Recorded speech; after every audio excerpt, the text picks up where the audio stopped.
Hello viewers, இந்த video யாருக்கான பதிவுனா, யாரெல்லாம் செகண்ட் காரை வாங்குறதா இருக்கீங்களோ அவங்களுக்கான பதிவு இது. உங்களில் பல பேர் எனக்கு கால் பண்ணி கேட்குறது என்னென்னா, சார் ஒரு கார் ஒன்று இருக்குது சார், 2016 வண்டி வந்து பார்த்தீங்கன்னா சூப்பராக இருக்குது சார், பார்த்துட்டேன், சர்வீஸ் ரெக்கார்ட்லாம் பார்த்துட்டேன் சார், கரெக்டாக 2016 ஆரம்பித்து 2024 வரைக்கும் பக்கா சர்வீஸ் இருக்குது. இப்போ ஒரு 6000 கிலோமீட்டர் ஓடி இருக்குது லாஸ்ட் சர்வீஸ் பண்ணி, எல்லாம் க்ளீனாக இருக்குது சார், அந்த கார் வந்து வாங்கிக்கலாமா சார் அப்படின்னு நீங்கள் கேட்குறீங்க. சரியா? ஃபஸ்ட்டு இந்த கேள்விக்கான என்னோடய பதில், இந்த இன்ஃபர்மேஷனை மட்டுமே வச்சுக்கிட்டு நீங்கள் அந்த காரை முடிவெடுக்கக்கூடாது. இப்போ உங்களுக்கு அடுத்த கேள்வி தோணும், சார் என்ன சார் பேசுகிறீங்க, ஒரு காரு கம்ப்ளீட்டாக வந்து ஆத்தரைஸ் சர்வீஸ் சென்டரில் 2016 ஆரம்பித்து இன்னி தேதி வரைக்கும் பக்காவாக சர்வீஸ் பண்ணியிருக்காங்கன்னா, அதுவும் ஆக்சிடென்ட் ரிப்போர்ட் எதுவுமே இல்லை, எல்லாம் நல்லா இருக்குது அப்படின்னா, அதை வாங்குறதுல உங்களுக்கு என்ன சார் பிரச்சனை, வேறு என்ன ரிப்போர்ட் வேணும், வேறு என்ன தேவை அப்படிங்கிறத உங்களோட கேள்வியாக இருக்கும். இதில் 2 விஷயம் நீங்கள் எடுத்துங்க. ஒன்று வந்து லாஸ்ட்டு சர்வீஸ் பண்ணினதுக்கு அப்புறம் இன்பிட்வீனில் நடந்திருக்கிற எந்த விஷயமும் அதில் ரெக்கார்டு இருக்காது. சரியா? ஸோ அது கூட எனக்கு பெரிய விஷயம் இல்லை. சரியா? ஆனால் அதை விட ரொம்ப முக்கியமான விஷயம் என்னென்னு கேட்டிங்கன்னா, இப்போ அஸ்யூம் பண்ணிங்க, நீங்கள் 2016 இப்போ 2024 வரைக்கும் அவர் சர்வீஸ் பண்ணியிருக்காரு. என்ன சர்வீஸ் பண்ணியிருக்காரு? அவர் ஆயில் சர்வீஸ் பண்ணியிருப்பார்.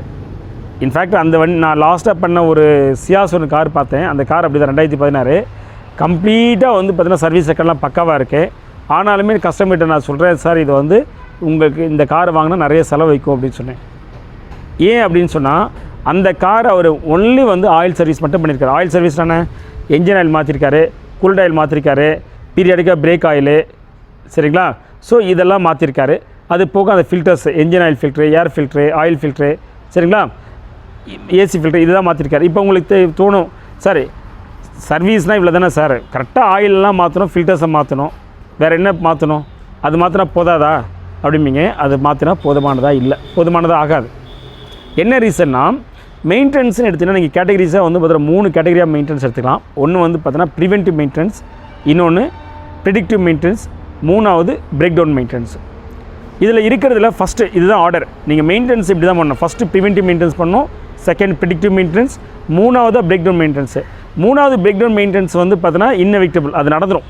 அந்த பிரேக் டவுன் மெயின்டெனன்ஸ் வந்து நடக்காமல் இருக்கணும், அதாவது நீங்கள் கம்ப்ளீட்டாக வந்து எலிமினேட் பண்ண முடியாது, பட் அதனுடைய அக்கரன்ஸ் ரேட்டை கம்மி பண்ணணும், அதனுடைய கான்சிக்வன்ஸை கம்மி பண்ணணும் அப்படின்னா, உங்களுடைய ப்ரிவென்டிவ் மெயின்டெனன்ஸும் ஸ்ட்ராங்காக இருந்துச்சுன்னா இதனோட அக்கரன்ஸ் ரேட்டை உங்களால் கம்மி பண்ண முடியும். இப்போ நீங்கள் கேட்கலாம், சார் அவர் தான் வந்து ப்ரிவென்டிவ் மெயின்டெனன்ஸ் வந்து சர்வீஸில் பக்காவாக பண்ணியிருக்காரு, ஆத்தரைஸ் சர்வீஸில் பண்ணியிருக்காரு, இதை விட உங்களுக்கு என்ன வேணும், சரிங்களா அப்படின்னு நீங்கள் கேட்கலாம். ஆத்தரைஸ் சர்வீஸில் அவர் என்ன பண்ணியிருக்காரு இருக்குன்னா, ஒன்லி வந்து பார்த்தீங்கன்னா ஆயில். அப்போ நீங்கள் திரும்பி கேட்கலாம், வேறு என்ன சார் சும்மா திரும்ப அதையே சொல்கிறீங்கன்னு. சார் ஒரு ப்ரிவென்டிவ் மெயின்டெனன்ஸில் ஆயில் சர்வீஸும் ஃபில்ட்ரு மட்டுமே வந்து பார்த்தோன்னா கான்ட்ரிபியூஷன் கிடையாது. அதை தாண்டி உங்களுக்கு ஸ்பார்க் ப்ளக் இருக்குது, தென் ஃபியூவல் ஃபில்டர்ஸ் இருக்குது, தென் வந்து இன்ஜெக்டர்ஸ் இருக்குது.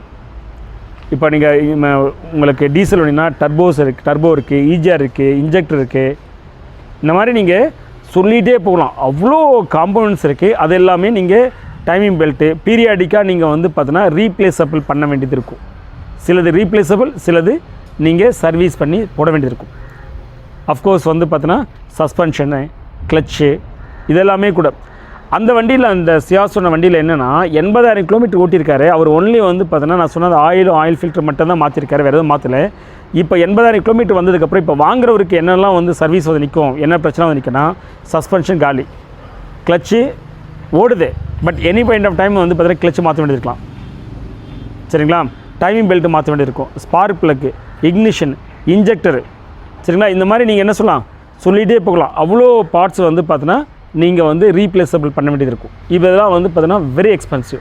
ஸோ அப்போது நீங்கள் செகண்ட் கார் வாங்கும் போது ஒன்லி இந்த சர்வீஸ் ரெக்கார்ட் மட்டும் பார்க்காதீங்க, இந்த சர்வீஸ் ரெக்கார்டோடு சேர்த்து என்னெல்லாம் மாற்றிருக்காங்க, மேஜர் பார்ட்லாம் பீரியாடிக்காக மாற்றிருக்காங்களா. இப்போது ஒரு சில வண்டிக்கு வந்து timing belt once in 1 lakh once மாற்றணும், அதை மாற்றிருக்காங்களான்னு பாருங்கள். ஒருவேளை வந்து 80,000 கிலோமீட்டர் வந்திருக்கு, 1 lakh வரல அப்படின்னா, அப்போ 1 lakh உங்ககிட்ட வந்துடும். அப்படின்னு ஒரு 10,000 15,000 கிலோமீட்டர் வந்தோடனே டைமிங் பெல்ட்டை மாற்றுறதுங்கிறது டைமிங் பெல்ட் மட்டும் கிடையாது, அது கூட சேர்ந்து நீங்கள் டென்ஷனே, சரிங்களா, நிறைய அது கூட கிட்ட எல்லாத்தையும் மாற்ற வேண்டியிருக்கும். That is very expensive. Again injector வந்து பார்த்தீங்கன்னா ஆவரேஜாக வந்து பார்த்தீங்கன்னா ஒவ்வொரு வண்டிக்கு தமிழ் மாறும். சில வண்டிக்கு வந்து பார்த்தீங்கன்னா 70,000லேருந்து பார்த்தீங்கன்னா 1.5 லட்சம் கிலோமீட்டருக்குள்ளே இன்ஜெக்டர் ஃபெயிலியர் நடக்குது. அப்படி இன்ஜெக்டர் ஃபெயிலியர் ஆச்சுன்னா ஒரு இன்ஜெக்டர் சில வண்டிக்கெலாம் வந்து 28,500 வருது. நீங்கள் ஹுண்டாயில் எக்ஸென்ட்லாம் எடுத்துட்டாலே எக்ஸென்ட் கிராண்ட் ஐ10 டீசல் வண்டி இருக்கலாம், அதெல்லாம் வந்து 28,300 வருது ஒரு இன்ஜெக்டர். சரிங்களா? 3 இன்ஜெக்டரில் 4 இன்ஜெக்டர் நீங்கள் மாற்றுறீங்கன்னா எங்கே வந்து நிற்கும் பாருங்கள், உங்களுக்கு கிட்டத்தட்ட 1 லட்ச ரூபா அவுட் இன்ஜெக்டர் மட்டும், மோர் தென் 1 லேக். அப்போ உங்ககிட்ட அந்த நீங்கள் சர்வீஸ் செக்டரில் பக்காவாக பார்த்து வாங்குறீங்க, இன்ஜெக்டர் உங்கள் இடத்துல வந்து நிற்கிது கரெக்டாக, அதனுடைய லைஃப் டைம் வந்து நிற்கிதுன்னா எங்கே வந்து நிற்கும் பார்த்துங்க.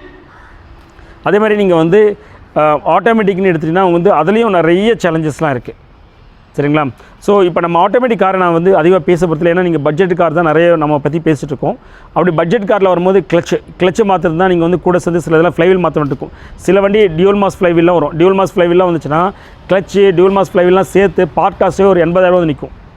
சஸ்பென்ஷன்லாம் பார்த்தீங்கன்னா நீங்கள் நிறைய பேர் என்ன பண்ணுறாங்கன்னா 3 லட்ச ரூபா 3 லட்ச ரூபாய்க்கு நல்ல கார் வருதுன்னு சொல்லிட்டு ஹோண்டா CR-V, சரிங்களா, தென் வந்து ரெனால்ட் டஸ்டரு, நிசான் டெரானோ, இந்த கார்லாம் தப்பான கார் இல்லை, ஆனால் லோ காஸ்ட்டில் வந்து அந்த கார் கிடைக்கிற வாங்கிடுறாங்க. அதுக்கெலாம் நீங்கள் கிளச்செலாம் மாற்றினீங்க அப்படின்னா 70,000 வந்து நிற்கும். சஸ்பென்ஷன்லாம் மாற்றினா ஃப்ரண்ட் அண்ட் ரியர்லாம் மாற்றினா கிட்டத்தட்ட வந்து பார்த்தீங்கன்னா 70,000-80,000 வந்து நிற்கும். Very expensive. நீங்கள் இன்ஜெக்டர்லாம் பார்த்தீங்கன்னா 1.5 லட்ச ரூபா 1.5 லட்ச ரூபா நிற்கும்.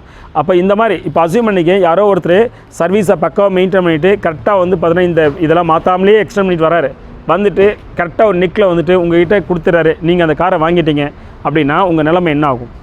அதனால தான் நம்ம சொல்கிறோம், ஜென்ரல் சர்வீஸ் நீங்கள் வந்து ஒரு சர்வீஸ் ரெக்கார்டு மட்டுமே உங்களுக்கு ஒரு காரை வந்து பார்த்தீங்கன்னா காருக்கான ரேட்டு ஃபிக்ஸ் பண்ணுறதோ அந்த காரை வாங்கலாங்கிற முடிவு எடுக்கிறதுக்கான ஒரு க்ரைட்டீரியா அமையாது. அதை தாண்டி இவ்வளவோ நீங்கள் பார்க்கணும்.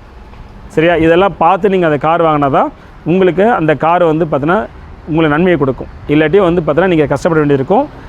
யாரும் அதில் யாருமே ஏமாற்றிருக்க மாட்டாங்க, ஆனாலுமே நீங்கள் வந்து பார்த்தீங்கன்னா ஏமாந்துருவீங்க. சரியா? So preventive maintenance, predictive maintenance, breakdown மெயின்டெனன்ஸ்லாம் இன்னொரு வரக்கூடிய வீடியோஸில் உங்களுக்கு டீட்டெயிலாக உங்களுக்கு எக்ஸ்பிளைன் பண்ணுறேன். ஸோ இந்த வீடியோ வந்து செகண்ட் கார் வாங்குறவங்களுக்கு ஒரு பயனுள்ளதாக இருக்கும்னு நினைக்கிறேன். நம்ம சேனலை இன்னும் நீங்கள் சப்ஸ்கிரைப் பண்ணலாம். Please subscribe. தேங்க்யூ.